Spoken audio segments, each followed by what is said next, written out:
আল্লাহ তুমি আমার গুনাহগার উম্মতকে বাঁচাও।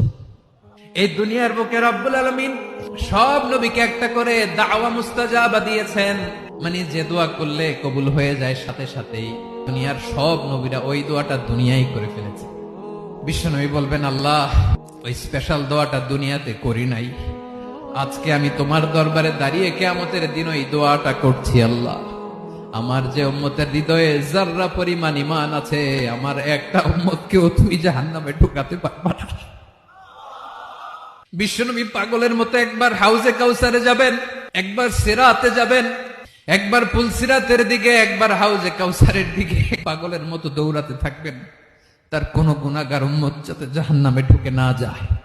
উম্মতি বিশ্বনবী আমার জন্য কাঁদবেন, আপনার জন্য কাঁদবেন, আমাদের জন্য সেদিন কেঁদে কেঁদে জাহান্নামের দরজায় দাঁড়িয়ে আমাদেরকে টেনে টেনে জান্নাতে ঢুকাবেন।